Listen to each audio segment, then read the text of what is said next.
சென்னை உயர்நீதிமன்ற பொறுப்பு தலைமை நீதிபதி ஆர் மகாதேவனை உச்சநீதிமன்ற நீதிபதியாக நியமிக்க அண்மையில் மத்திய அரசுக்கு கொலீஜியம் பரிந்துரைத்திருந்தது. இந்த நிலையில் அதற்கான உத்தரவை பிறப்பித்திருக்கிறார் குடியரசுத் தலைவர் திரௌபதி முர்மு.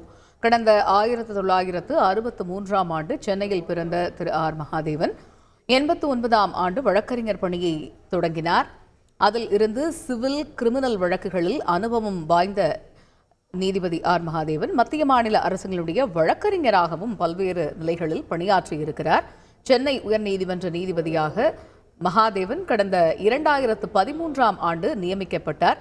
உயர்நீதிமன்ற தலைமை நீதிபதியாக இருந்த கங்கா பூர்வாலா கடந்த மே மாதம் ஓய்வு பெற்றதை அடுத்து பொறுப்பு தலைமை நீதிபதியாக ஆர் மகாதேவன் நியமிக்கப்பட்டார். இந்த நிலையில் கொலீஜியம் பரிந்துரைத்திருந்தது அவரை உச்சநீதிமன்ற நீதிபதியாக நியமிப்பதற்கு. அந்த வகையில் குடியரசுத் தலைவர் இதற்கான அதிகாரப்பூர்வ உத்தரவினை பிறப்பித்திருக்கிறார்.